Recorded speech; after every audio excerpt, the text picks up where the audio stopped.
When most people hear the word cross-hatching, they often picture pen and ink, those precise, elegant lines in old engravings or printmaking. But cross-hatching can also be practiced beautifully in pencil. I've already shared a few drawing demonstrations where cross-hatching appears as part of the process. But in this lesson, I want to slow down and focus on the technique itself, how to practice the strokes, how to layer them, and how to build value without reaching for a blending stump. Today, careful pencil cross-hatching is rarely taught as a discipline of its own. And to be honest, it's not the easiest way to shade a drawing. So the question is fair. Why learn this? Why choose such a hard and slow method? Why not use a quicker shading technique? Why not use blending tools, digital tools, or even AI to create an image instantly?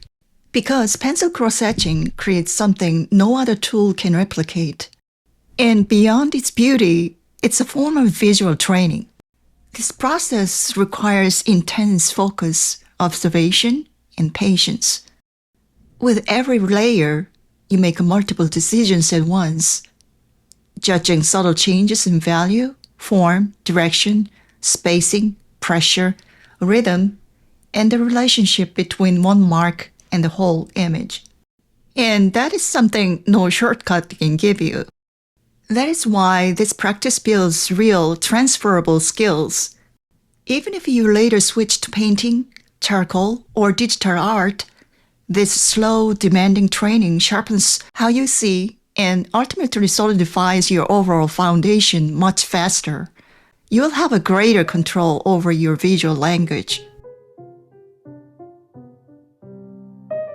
At its core, it's a shading technique built entirely from lines. Everything I share in this lesson comes from my own experience and practice. There is no single right way to draw, and some of you may have different methods that work well for you. The do's and don'ts I mention here are not absolute rules, but observations gathered through years of trial, error, and close attention. Come with an open mind, take what is useful, and leave what isn't. Start with simple hatching. Choose one direction and draw a series of parallel lines. Try to keep the spacing even, the pressure consistent, and the speed steady. Then, add a second set of lines crossing over the first at a different angle. That intersection, that woven mesh of lines, is where the value begins to build. You are not blending pigment. You are building value layer by layer. In my opinion, cross-hatching tends to look more natural and visually pleasing when the intersecting lines avoid strict 90-degree angles. If your lines come out uneven, loopy, or inconsistent in pressure, that is completely normal. That's where everyone begins. Perfectly spaced, controlled lines are something you earn after a long period of dedicated practice. When I was a student, I remember holding my breath through an entire layer just to keep my hand steady enough for even strokes. And over time, that concentration becomes muscle memory, and the control will eventually feel natural. So don't judge your early lines too harshly. Just keep practicing.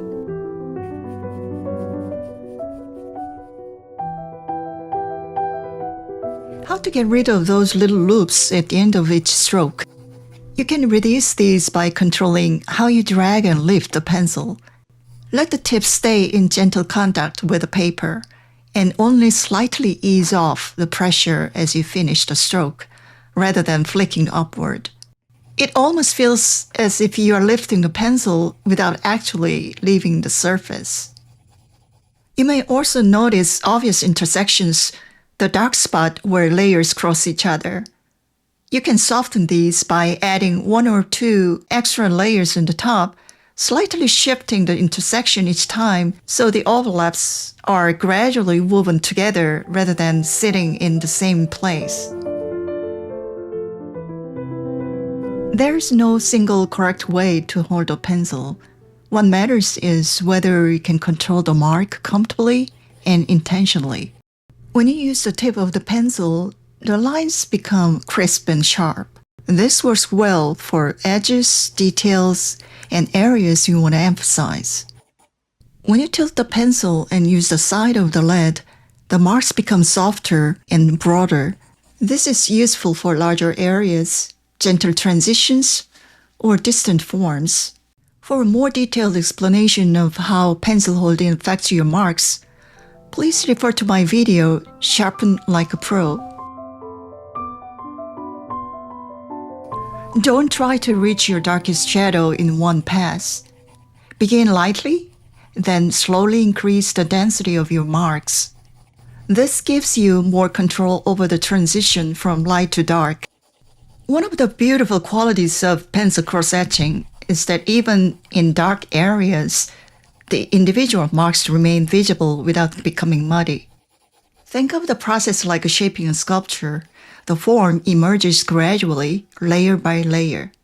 After several layers of changing angles, the surface may begin to look fragmented. To bring the form back together, use some of the final layers to follow the direction of the form. This more dominant layer can reinforce the three-dimensional volume and unify the marks underneath. Practice the technique on its own first, as I demonstrated. Fill pages with hatching exercises until you can control the spacing and pressure of your marks. Then begin with the simple forms. It might feel tedious, but control only comes from repetition. So be patient with a timeline. Cross-etching rewards patience.